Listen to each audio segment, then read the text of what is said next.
win your own battle, focus on your own race, and stay in your own lane. I really want to stress to people the importance of not trying to keep up.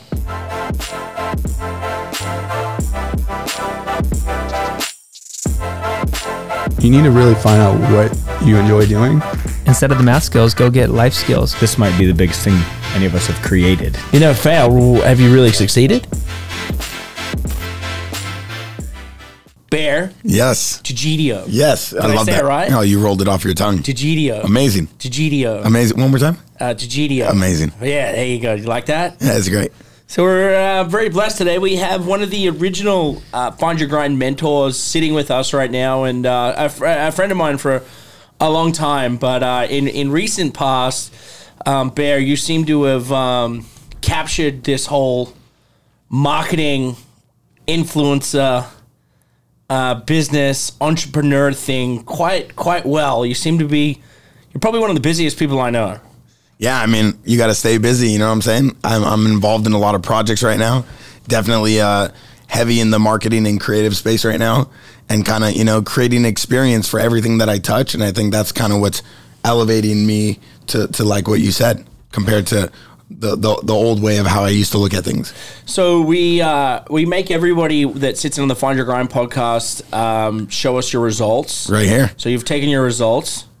What do you have here? I'm going to hand it over to you so you can read it. All right, so he's a 42% entertainer, 47% connector, 47% leader, 44% healer, and a 46% innovator. I'm going to go ahead and say connector and leader are probably your two biggest strengths. All right, I'll take that. That's a good, fair assumption. I think you are the modern day connector. Yeah, definitely enjoy connecting people. It's part of what I do, I think, now. So let's take it back to, you grew up here in Los Angeles. Yeah. What was it like growing up in Los Angeles? I mean, it was amazing. I grew up pretty heavy in the paintball space, traveling the world, playing professional paintball as a young kid. I went pro at 10 or 11, heavily involved in the industry because of my dad. We had multiple paintball parks. So I kind of grew up in the travel space. And when I was home from not traveling, and I was just in LA, I spent a lot of time eating, a lot of time hanging with family, most of the time hanging with family. So I think one thing about LA is a lot of people have the misconception it's so crazy, it's so wild. That's just that's the space or the environment you put yourself into. For me, I grew up hanging around my family, hanging around my cousins, come from a huge Italian family, a lot of pasta, a lot of ciabatta. So I was just at home chilling most of the time. And the family guide is kind of what pushed me to stay out of trouble and kind of stay on track. So you grew up in with the paintball parks. How was that? Was that just something your dad got into? It was more so that was his job? He owned the paintball parks? No, he came from the nightlife space. He owned bars and clubs. Okay. When he opened up the first park, I was kind of getting into the space already. I was about 10. He probably already had the park for about 10 years. Yep. And so then from there, we grew it. So from playing tournament professional paintball, like I said, around the world, a lot of people didn't even know it was a pro sport or a sport in that. You know, we grew. And from growing, then that's when we turned into multiple parks, multiple brands, multiple events, and we kind of elevated the game to where I would say it is today. So you get in there, you're like 10 years of age, like paintballing at that point becomes like a sport to you. It's like, yeah, that's what you want to, that's what you're aspiring to be as a pro paintball player. Yeah, till I was like 20 years old, what I wanted to do for the rest of my life was play professional paintball. Yep. I mean, you're talking about being 16, 17, spending 40 weekends a year on the road, Europe, Asia, you know, South America, all of America, the US, and you're traveling with your 10 closest buddies. It's a full rock star lifestyle as a kid because, you know, everything's paid for. You're making money. You're eating out with all your friends every night, staying in dope hotels, traveling, destroying rental cars, you know what I'm saying? Turn up. Like, it's like a fun vibe. And then at the same time, it's very competitive. So I love being competitive. I like to try to win, to work with my friends, work with the people around me. So it's like this battle all year around the world with your 7 or 8 closest friends. You know, me and all my buddies, we actually all lived in Newport together, my whole team. So living together, you know, by the beach, it was even cooler because it's like I'm traveling the world with my closest friends. And then when I came back, I'm staying with them. So it's like a big frat house. No, I get it. It's the same. It's the same. Like for me, it was, you know, snowboarding, traveling the world, and you're with your circle of people. Were you in school? Were you ever were you dedicated to school as well at that point, high school? Like, did you want to go to college? Did you? Yeah. I was in high school when I was already playing professional paintball. This is when we were in Xbox games, and the game was at a whole new level. There was big sponsors: Samsung, Coca-Cola, Monster Energy drink was my first sponsor. And they used to pay for me to go all over the place. And at this point, my team was still owned by my dad because we owned all the parks together and we were building. So his whole vibe was, listen, you go to school, you graduate high school, you go to college, I'll continue funding the team. So he was kind of always my push, like the backbone. Stay in school, just get the degree, get through it, consistency, dedication, and he'll fund the team. And it was a dope ride. What so you went to college? Graduated, yeah. What college did you go to? Cal Poly Pomona. Okay. They were actually the only college that would let me kind of like keep paintball equipment in my car. I was supposed to go to LMU, but they wouldn't let me keep paintball equipment in my dorm. And I was like, well, there's no way I can do this every weekend or be worried about getting kicked out of school for paintball equipment and whatnot. So it was a cool vibe. When what degree did you get? I got a major and a minor in finance and communications. That's actually pretty good degrees to have. Yeah. So I have those underneath my belt. There's a lot of math. I'm not really good with math, thank the Lord. I will say something. Teachers used to talk real loud about knowing math and understanding what you need to know. And I used to always look at them like, bro, I already have a calculator on my phone. Like, I'm going to be straight. Like, if I don't know an answer to something, I could go on Google. So that's when my whole gear started shifting. Actually, when I was in communications class or in finance class, trying to get my communications minor, was working on math problems. And I was like, dude, I have a phone. I can figure out anything I want from my phone. Right. And that's kind of like what started changing the gears in my head on how I looked at problems. Right. It's crazy to look back, but I remember that being like a turning point for me. Because I used to get in arguments with my teachers like, dude, I could just figure this out later. Yeah, like, you don't need to figure it out now. That's how the world changed. Yeah. Do you feel like the finance degree helped you a lot? Yeah, it did in a way where when I started investing in my own brands and I kind of took over a leadership position and growing our paintball parks and expanding the parks, is understanding not getting, like overextended, understanding cash flow, understanding what finances need to be taken care of in terms of like your daily operations. It gave me a little bit of like understanding of the terms.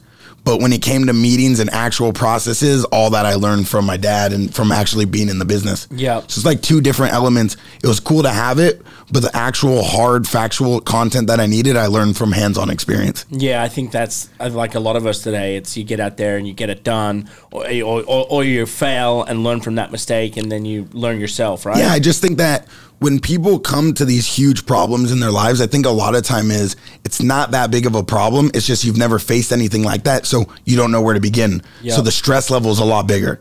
So to me, it's always kind of like dissect it smallly, figure out small situations and small solutions that can help me get to that overall bigger solution. And kind of like looking at things like that helps me, because every day I'm faced with problems. But when it comes to something like that, it's like, yeah, the experience I have is cool, but by kind of like looking at things on a smaller scale, I can always kind of get over that hurdle.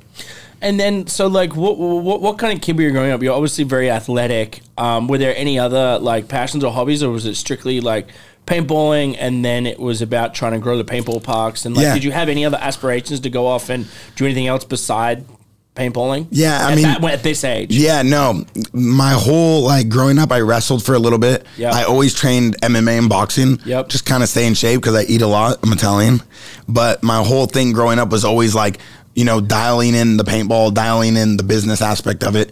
Because as I started getting older, I would say like 17, 18, 19, so not even that old, is when I started saying, hey, listen, I love playing, but I love making the gear that I play in. I love throwing the events that I play in. I love building the parks that we play at. And that's when like my mind shift was like, playing's fun, but I felt like I'm already getting to where I would want to be. I've already seen the world playing. Now it's like, I want to take it to the next level.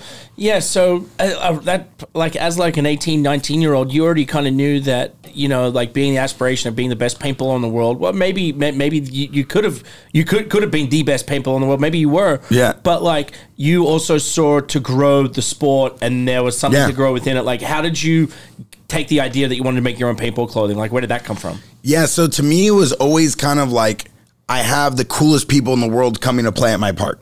Justin Bieber, Drake, David Beckham, Kobe Bryant, just to name a few. Yeah, so Hollywood Paintball Park. Hollywood Sports Park. Yeah. And it's where we shot the first Find Your Grind video. Yep. So to me, it was always like, okay, I have all these amazing people coming, friends that are supporting me, posting me, not asking for $1, you know, still coming to the park and paying for everything. You know, yeah, I would always hook them up, but it's like they never wanted anything from me but to come and have a fun time. It was truly blessed. It was amazing moments.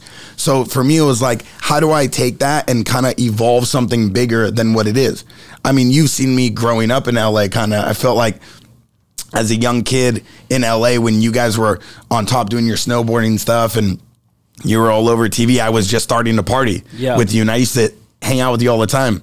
And just before you going any further, when he means party, Bear doesn't drink. I don't drink or do drugs. So when he means party, he means he's out there. He's out networking and he's partying, but he's not actually partying. And that's why I think it's so fascinating, because I've watched you network over the years.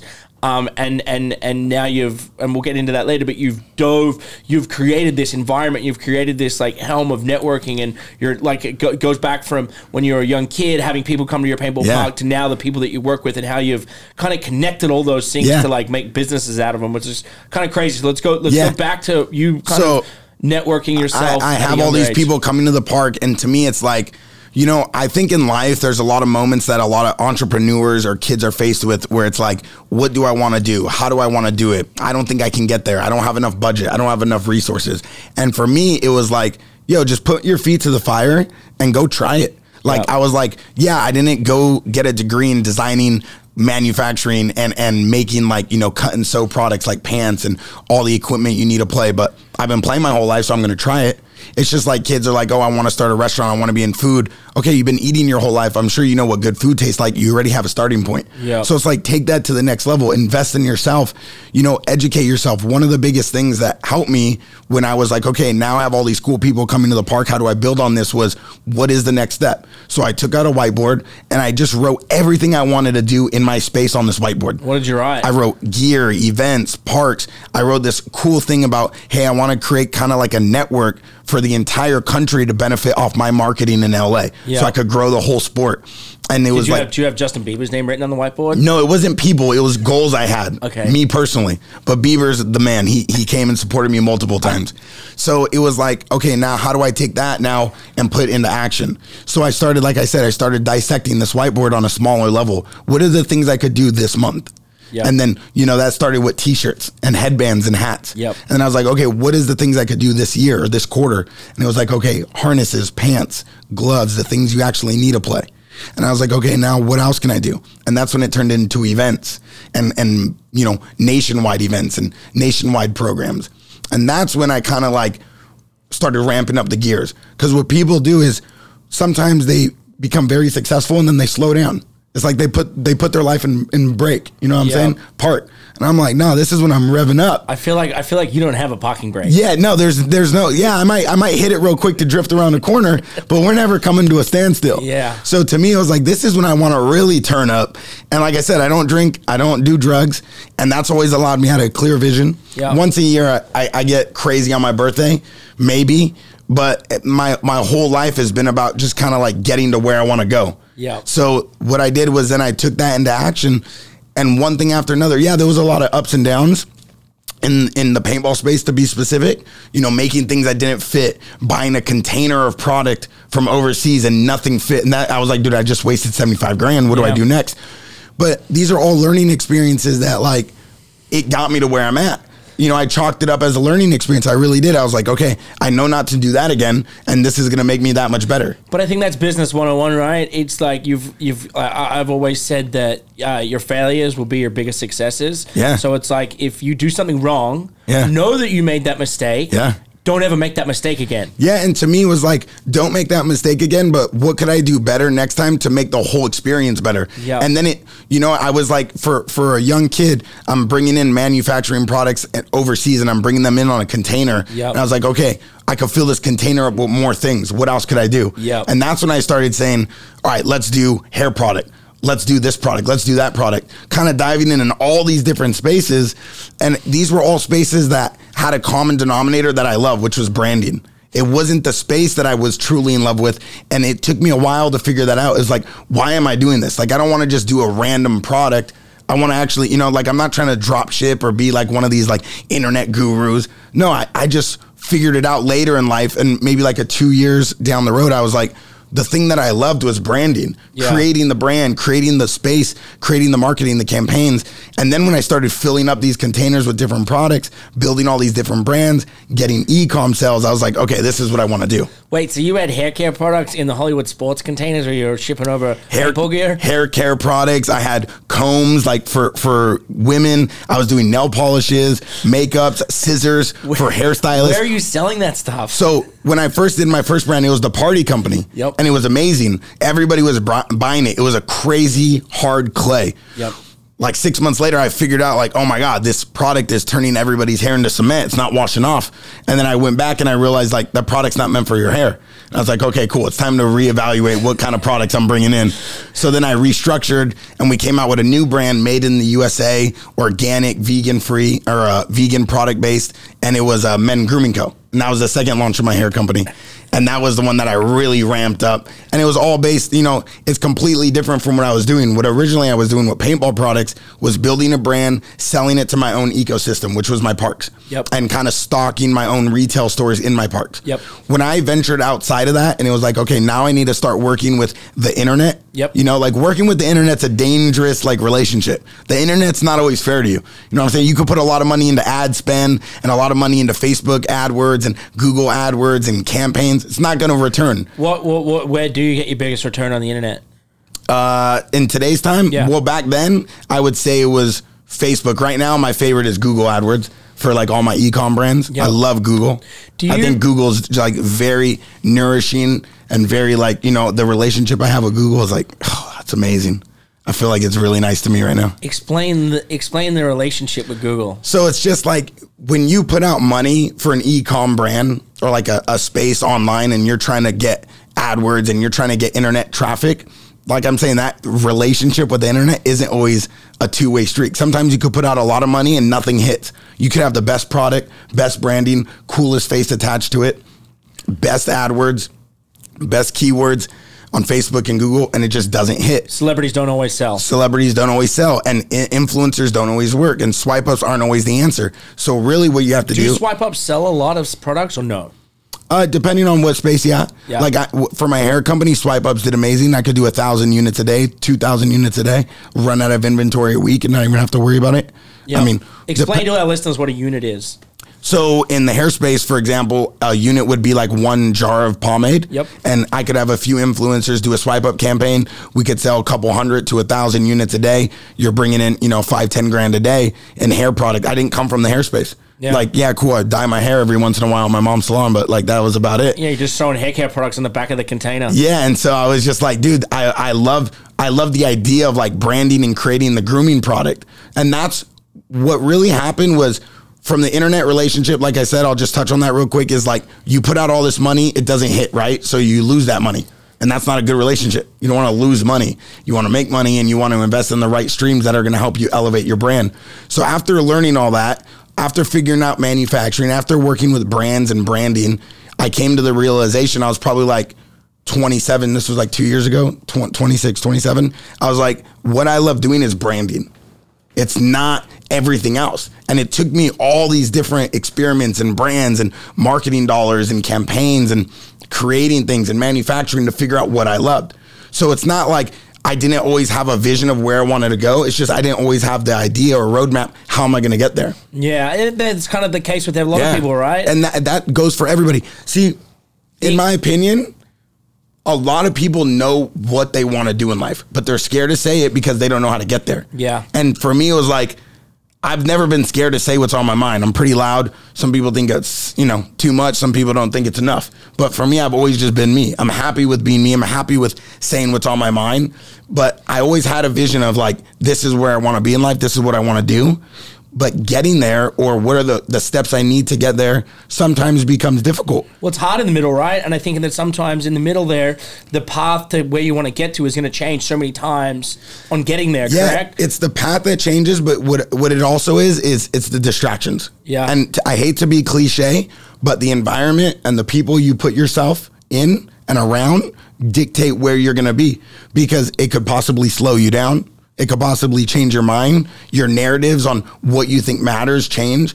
And the thing is, at the end of the day, is the people around you, they rub off on you, whether you like it or not. That energy is contagious. And if you don't have good energy around you, what you're doing is you're draining yourself, your creative self, and your spiritual self. Yeah. Like the idea of understanding where you want to be in life and waking up in the morning with a purpose, that's drive, that's passion. Yeah. You can't create that. You can't be given that. So when I wake up in the morning and I go, this is all the things I need to get done today, that's my passion for all the things I want to get done today. No one wakes up in the morning and goes, here's your to-do list. Yeah. But you don't just get there overnight. You have to fall in love with what you're doing. And it took me all this ad money, all this spending, all these brands, it took me all this nonsense to figure out what it is that I love. And it still has a little bit of that beginning core, which is paintball and brands, but it really got fine-tuned. Yeah, so it's kind of cool to hear this, because I always knew, I've kind of watched your journey. So watching from the paintball park to having these like celebrities, icons, influencing these people come to you, and you built this like relationship with all those people. I know you have a personal relationship with a lot of those people, but you never said, oh, I'm going to take from this. You kind of were able to be around that environment and then say, hey, like there are components of this that I can then go out into the world. So like, I never knew anything about the hair care products. Yeah. So that makes sense on like, when did you decide that you were going to dive into all these other businesses? Yeah, I think, so just to touch on something you just said, I think one thing that everybody forgets in today's time is they look at internet brands, and I'm going to say internet brands because these are brands that aren't in retail stores. They're strictly based off the web, right? E-com stores. And they look at like the influencer base they have behind them. And then they look at like the people that these internet brand CEOs hang out with. And to me, it was like, I never wanted to hang out with someone and be like, this is what I'm getting from you. And that's been my biggest, like, I think strength in life is that I really hang out with people and build relationships and really just have fun with them in life, like enjoy myself. I don't think I've ever come to you, Dingo, and been like, yo, do you think we could do this together? No. It's always just been things that happen on its own. And that to me is like the most important thing. Too many people nowadays, they look at people as a monetary gain. Like, I'm going to be friends with this person because it's going to bring me this. I'm going to post with this person because it's going to bring me this clout. I'm going to try to hang out with these people so I could get into those parties, and that's going to elevate me to something else. I don't look at people as stepping stools. I look at people like, how can I grow with you? How can I help you grow? Like, if you ask anybody that does campaigns with me or works with me, they all will say the same thing. I make sure my whole team gets fed. Like, at the end of the day, like, I don't just take from my people. I want my whole team to win. Like, if you're sitting at my table and you're not bringing food to it, I'm going to figure out why. I'm going to help you try to bring food to it, or I'm going to get you food. It's not like, oh, if you don't bring food to the table, you can't sit with me. Nah. It's like, if you're one of my friends, I want to figure out how to help you win too. There's a lot of brands that I'm involved in and people have no idea. Right. But I facilitate their marketing. I facilitate their spend. I help them with their branding. They use my creative team. Like, I have a whole network of friends that I love to just try to support. And these are real relationships. I don't go through life figuring out who I can value and who I can gain off. And I think that's what's kind of like separated me from a lot of people that kind of do what I do, is they look at everything as a dollar sign. Yeah. Did you have like a mentor or mentors that like helped guided you into this kind of path? I mean, for me, it was like growing up with my dad, he was like self-made. So I always heard the stories and figured out different ways of what he did. You know, at 16, 17, 18, I was a young kid, probably around that time space. I was hanging out with JJ, who was running the Palms at the time and was like the man for the Sacramento Kings. And I learned a lot from him, and I saw how he worked, you know, going out in LA with my friends that own clubs and just being around so many different elements, I think is what kind of helped me figure out and like fine tune me. Because let's be honest, the world is so fast and so crazy. A lot of kids get mixed up. They don't know where they want to be. They don't know what's next. They don't know how to make it. People are too scared of grinding and putting in the time. They think they need to be driving the Rolls Royces and wearing the Rolexes and the iced out chains to be popular, be cool. They're so focused on trying to keep up with Instagram, they forget about their real life. So they'd rather look rich and successful on Instagram and be broke and a failure in real life. And I don't mean that in a mean way. I just mean that people get caught up in this image they think they need to portray. When in reality is like, bro, turn your Instagram off, log off, stay off of it for a week and tell me what really matters. Did your life really get affected? If the likes aren't paying your bills, what are you worried about it for? There's a lot of influencers that make a ton of money off getting likes and doing campaigns. Let them be them. Yeah. You don't need to be them. The problem is that everybody thinks that's where they need to be. Everybody's fascinated with this word entrepreneur, but they don't really have the idea of what it takes to be an entrepreneur. Like, I bet on myself in every brand. Yeah. Like, there is no investment money. The investment money is me. So if I lose my money, I got no more money. I got to make money. So it's like, what, you know what I'm saying? Like, this isn't like a game. I don't do this to try to be cool. I'm doing it because I love what I'm doing. I'm passionate about these projects I'm involved in. So for me, being around all those people, it kind of like, I got to see a lot of things they did right, they did wrong. They told me a lot of stories. And like I said, a lot of people in my life, they actually care for me, right? Then that's a big thing right there. I have real friends. You know, like you, for example, I open up a burger restaurant, you're there in a week. Yeah. I didn't ask you to, and you came before the place was even open. Yeah. It's because we have a real relationship. And then you're there and you're telling me things and we're talking and I listen to everybody. People think, oh, he's always loud and crazy, but I listen really good. And because of that, I'm like, okay, cool. This is how I'm going to navigate through these muddy waters. So I think that always helped, being around good people growing up. How did the Groundhouse Burger thing come about? Oh, man. So Groundhouse Burger... He's got the chain on. Yo, you already know what it is. He's going to pull the chain out. Yo, just a little some light, Burger God. So Groundhouse Burger, I've always wanted to be in food. And for the longest time, I wanted to open up a sushi restaurant. But I'm not a sushi chef. And I didn't really know what kind of chef to get. So I was like, okay, that's not going to happen. But I love, like... You're like knocking on Nobu's door. You're like, hey, man. I mean, I love bluefin and I love sriracha. So I was like, okay, I want to do that. So that was always in the back of my head. But I eat at In-N-Out every day. So anybody that follows me on Instagram. Anymore? Do you still eat there every day? I mean, I'm not going to lie to be cool. Yeah, I still eat there here and there. Okay, cool. But I eat at Groundhouse every day. Groundhouse Burger in Irvine and Santa Ana. So long story short is my buddy, Andy Wynn, co-founder of Afters Ice Cream. We were, and Michael, the founder of Publish Brand, we were working on a tea restaurant where you could go there and hang out at nighttime. Like a new age lounge. Like a tea spot? Like a boba tea. Okay. Yeah. In Orange County. Yep. And so the story goes like this. We were working on it for about 6 months. The deal was almost done. We were going to renovate an amazing space and build out this like cool, epic lounge for Orange County to hang out at, an after-hour spot. Something really dope with healthy drink options and like a really cool creative space for creators to come and work. And at like the 11th hour, Andy Wynn pulls out, calls me and goes, hey, you know what? I'm taking a deal in Vegas and I got like this exclusive. I can't do it. So then I pulled out and my other partner pulled out and I didn't talk to Andy for like 6 months. I was like, yo, bro, you're a scumbag. Like, I'm over your act. But I love Andy. But I was just like, I can't believe you would do that to me.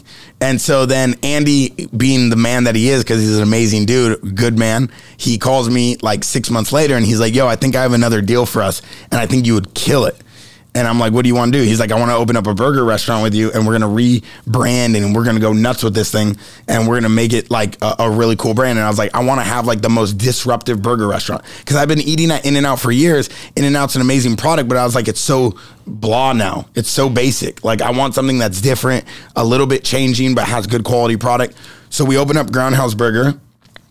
We create this amazing menu of all these crazy burgers and then this one burger called the Magical Burger. I've had the Magical. The Magical Burger's nuts. It's a 4x4 with marshmallows, candies, 4 sauces, a rainbow bun. I have not had that. It's a little nuts, yeah. I've not had that. Yeah. I've not had the Magical. And so it's a little nuts and it goes viral. We get hundreds of millions of views on this thing. I have celebrities like Sergio Aguero from Manchester City come to Chuck Liddell to all these. I know you had one of the biggest soccer players in the world at your restaurant in Irvine. In Irvine, yeah.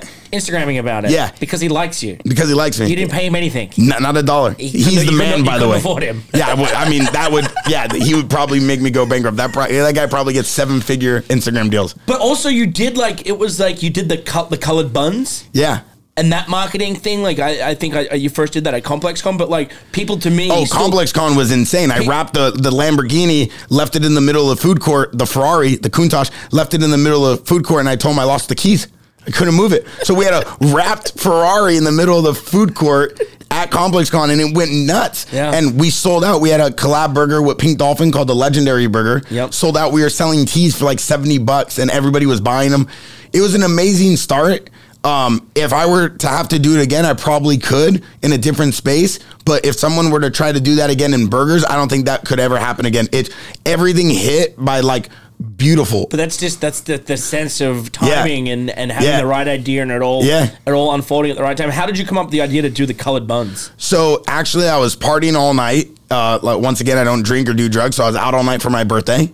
And one of my buddies, Khalifa, just had left. He's from the Middle East. He had just left, and he went to New York, and he sent me a box of bagels for breakfast from New York because he left the club at like 2 a.m. and went to New York. The bagels came in. They were colored. I brought them to my chef, and I'm like, look at how cool these things look. If we cut it in half and we make our own style of bun, we should make a burger like this. And I was like, let's do something that involves like rainbows and candies and like make it look nuts, like Willy Wonka's Chocolate Factory meets a burger. Nobody's had this in food. And it's so Instagrammable and social media friendly, and it's like such a cool vibe. It'll put us in our own space. Because at that time, we already had been disruptive for like a week or like a month. I had people there every day. We were throwing parties at Groundhouse Burger. Everybody was hearing about it in Orange County. There was tons of brands and friends and influencers and artists and MMA fighters coming every day. And I was like, let's do it. So we did it. It goes viral. It's on BuzzFeed and Bring Me and Insider. And it was all over ABC. It was all over, you know, it was on every radio show. It was on news. It was everywhere you could imagine. It was on Jake Paul's Instagram. It was on this celebrity's Instagram, that athlete. You know, we had all these amazing, beautiful women coming, and they were like, yo, I just want to eat the burger, and like taking great pictures. Those pictures were going crazy. Like, we were having lines. We were selling out of burgers. But the turning point, the real turning point, is when we opened up the second location. It was in Santa Ana, and we had 500 people show up an hour before we even opened. We sold out of food in like probably 2 hours, and the Magical Burger was cemented in burger history forever. You're like the supreme of burgers. It was nuts. And then we hit the burger game with the fry roulette, which is the 12 sauces that you spin with the 6 different fries, and that thing goes viral again. We struck gold twice. How important in today, and especially with what you're doing, is like the Instagrammable moment for like food? Yeah, I think was that in your head? Yeah. I think it's about finding a balance. So for everybody that has a brand or everybody that's trying to build, I think it's about finding the perfect balance. You don't want to come off cheesy. You don't want to come off like, yo, come here just to take a photo. Because to us, like, the food still has to taste amazing. So that's one thing that we win at. So we keep getting new customers, but the customers we already have keep coming back. That's how you grow. Yep. So in a business, if you want to really grow, you need to take care of the existing customers you have and get them to repeat. Yep. But then you also need to attract new customers. And that's how you build a platform, a foundation. Yep. Our foundation is amazing because all this like cult following of Groundhouse Burger, they love us, they support us. And not only do they support us, but they come regularly. And now they're ordering the fry roulette, the magical milkshake, the magical burger. And then, you know, like rebranding. So we got rid of the entire menu. We kept those 3 items, and then we added this new thing called the crispy burger. Yep. Everything else is gone, and now everybody's coming for this new burger. So it's the constant renovation of your marketing space, your campaigns, your branding, and making sure you still appeal to the existing customer you have. You want to make sure you still take care of them. Yeah. So I think finding that cool balance is very, very important. Now, at the same time, if they come and it's good quality and it looks amazing, yeah, they're going to take a photo, and that's free exposure. Yeah, because like today's society, like they say Disneyland's numbers are up because of the Instagram or the social media photo. Mount Everest numbers are up because people want to take a picture on the top of Mount Everest. Yeah. And they'll pay someone a Sherpa $130,000 to get them up there. Like, and I know that you're so invested or have so much of a finger on the pulse of like influences and where influences, how important they are to today's society, and how important are influences to building businesses like that. So influencers, like, say guys like Mark Donor, Jake Paul, Chance, Sutton, Anthony Trujillo. Some people might not know who they are, but some people know they have millions of followers, right? These are people that the names that I just listed, for example, always support me, hands down. You know, 4-time Mr. Olympia, Jay Cutler. Is he an influencer or is he a celebrity? That's when you start figuring out the difference is like, what is the difference between an influencer and a celebrity, a creator and a celebrity, or a celebrity and maybe someone that's a superstar and whatnot, these titles. So because social media and marketing is so crazy, I try to just look at everybody like, yo, these are all my friends. However they want to help me and however I'm going to help them is completely separate from our relationship. We're going to build together. But there's a lot of brands that I build that I'm like, okay, cool. This is an influencer and a creator that makes creative content. We call him a creator because he makes dope content. He can make his own commercials. He is his own brand agency. So these are people that I love working with. I'm like, yo, I have this new brand. I want to get you some money. I want to get you involved. You create the content with me. We'll use your platform because you already have an amazing audience, an amazing following that's engaged. You're now like an extension of my brand. You're part of the brand. Let's go wild. And now it's a two-way street where it's like, okay, he's winning, I'm winning. Our relationship is amazing. Let's build together. And I trust these people. And then you have guys like, say, Jake Paul, for example, one of the biggest on YouTube, very controversial, has no problem driving 2 hours from Calabasas to Irvine to eat a burger with me and debut our new magical burger. Isn't it funny? Like I got to spend some time with him, and I mentioned you know, and it's just he's the Midwest kid. He's so not what you think he would be because of the persona, bro. And I've spent time with both the brothers, but you know, when I was with Logan and Jake, they both admire you, but like you take the persona away from them, and they're just kids from the Midwest who are normal guys that will do real things. Yeah, like the thing is with the internet is I wish people would take a step back and be like, okay, that's what he's doing for YouTube. That's what he's doing for Instagram. It's his business. That's his business. That's how he's making money, you know, and not judge them based off what they see, but how they actually know someone. And the people that watch the internet at home, they don't always get the opportunity of hanging out with these people. I've hung out with Jake Paul multiple times.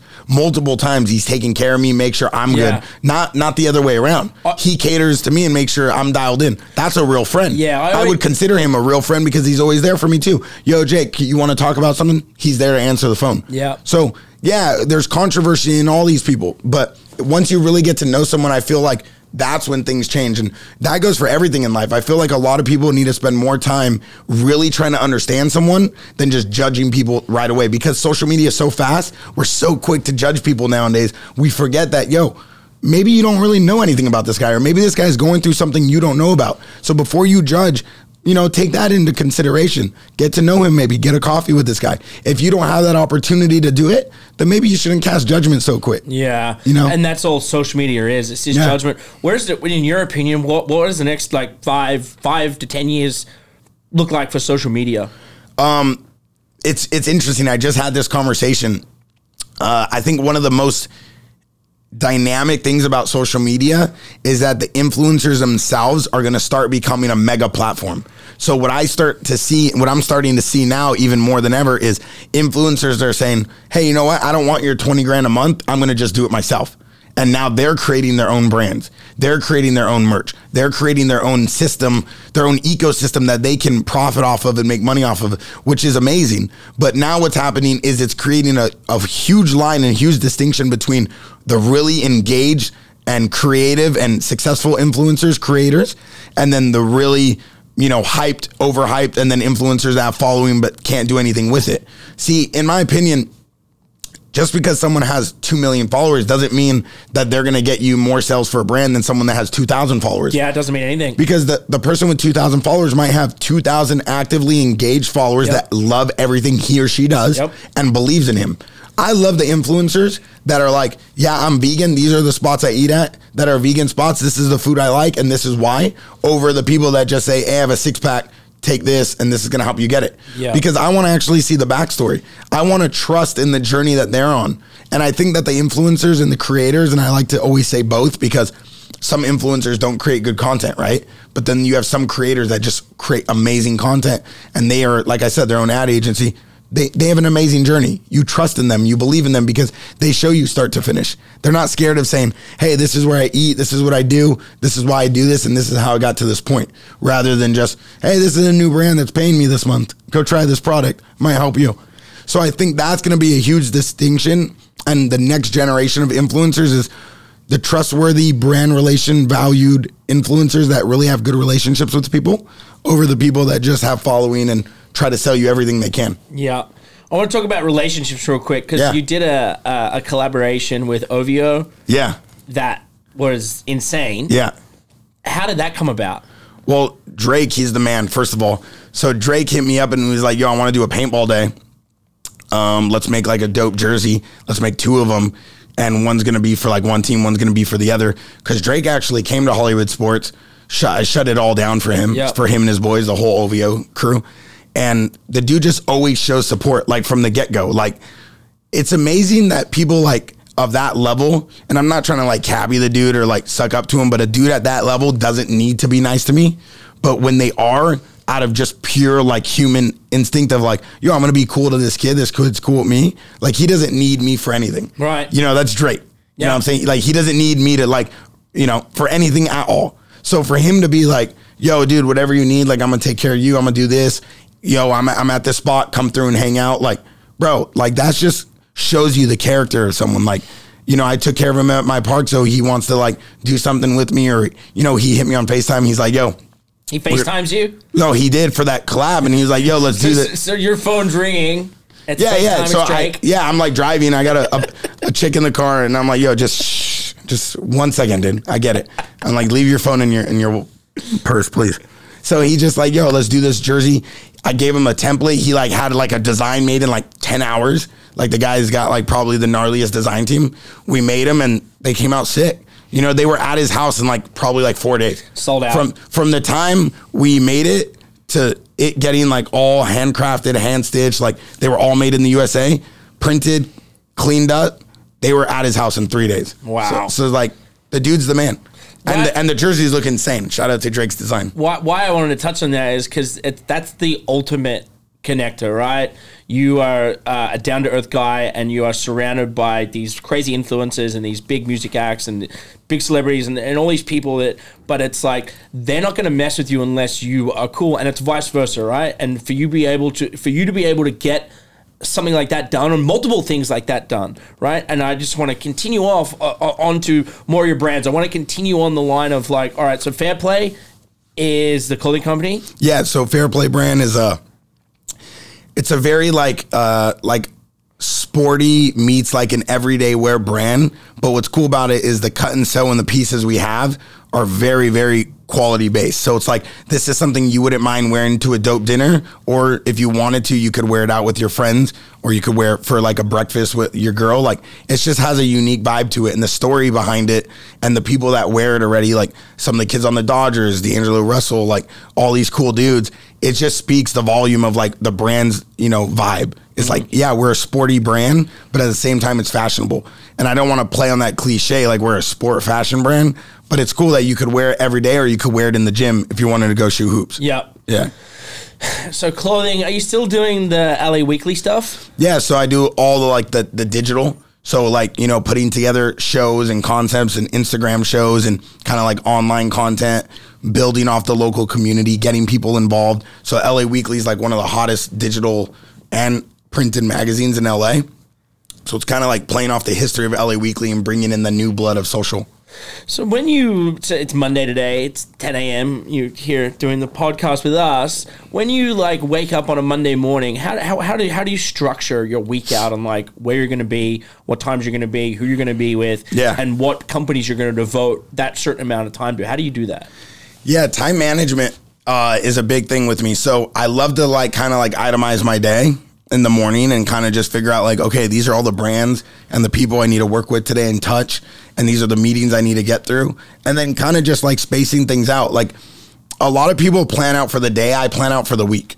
So like, I kind of know like, these are all the things I need to get done this week, and this is who I need to get it done with, this is where I need to be, and then I just play off that. So if I am in San Diego working on something with my paintball park, I could, you know, possibly catch up on another meeting that I know I need to get done because I'm in that area, because everything I do is so spaced out. San Diego, LA, Orange County, Northern LA, Vegas. I'm in Vegas twice a week. So it's like trying to figure out everything I need to do, putting all the moving pieces together.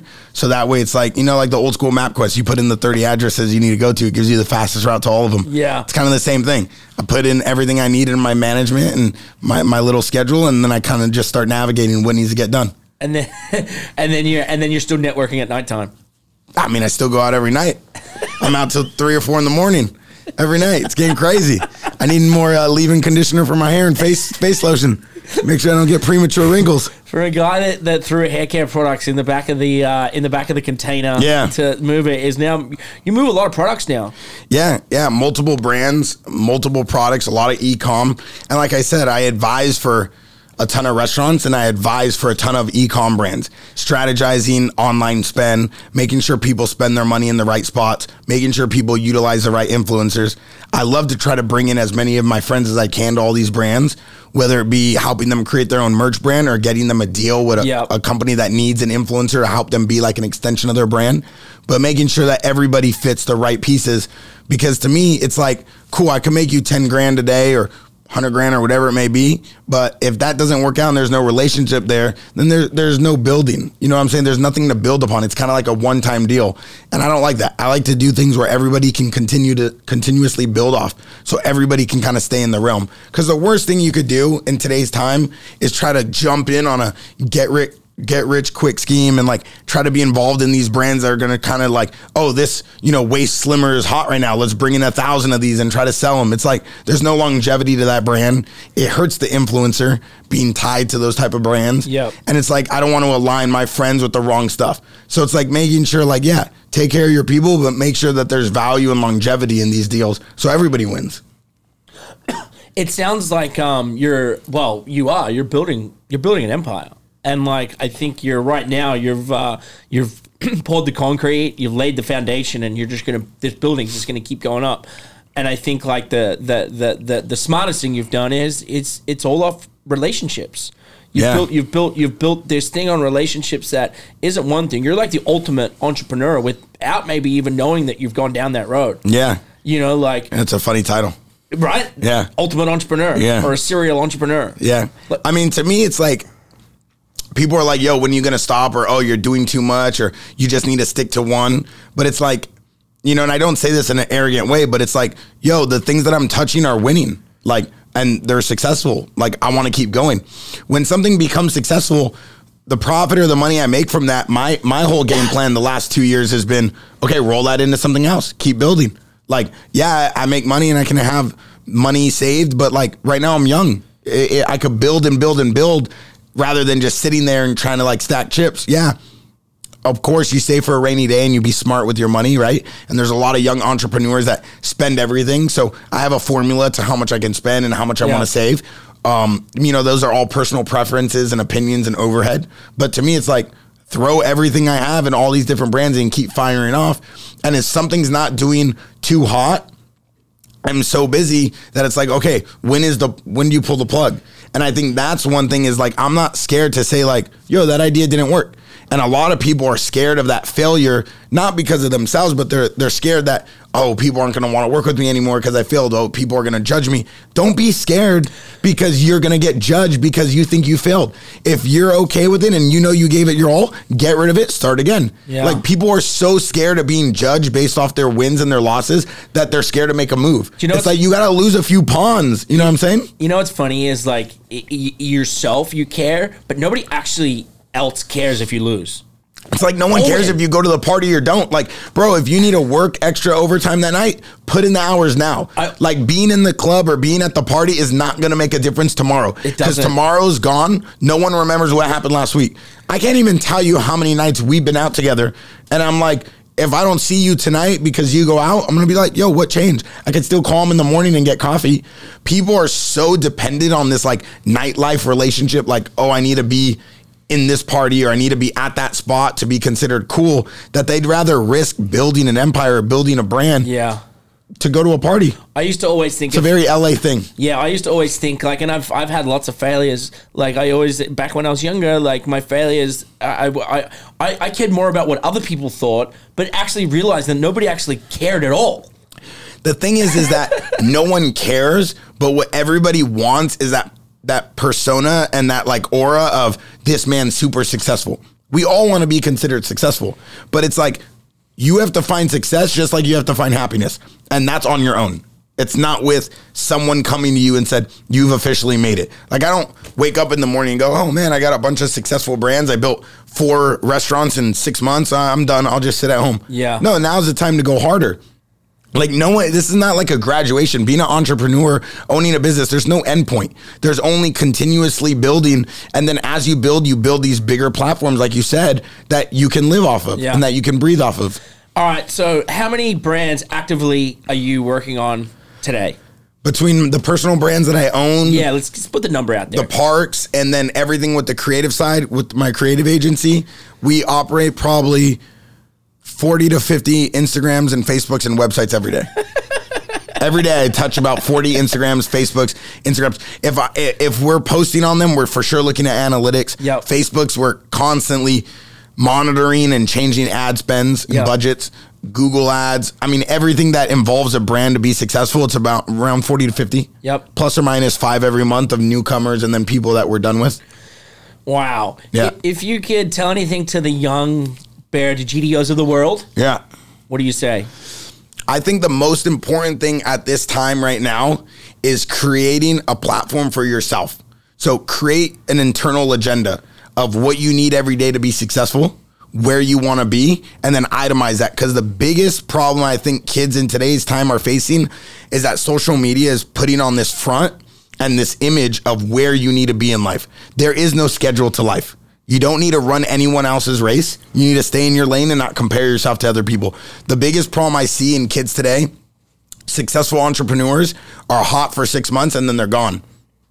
Because they make all this money or they build all these brands and then they give up because they start spending money on other things trying to keep up with other people.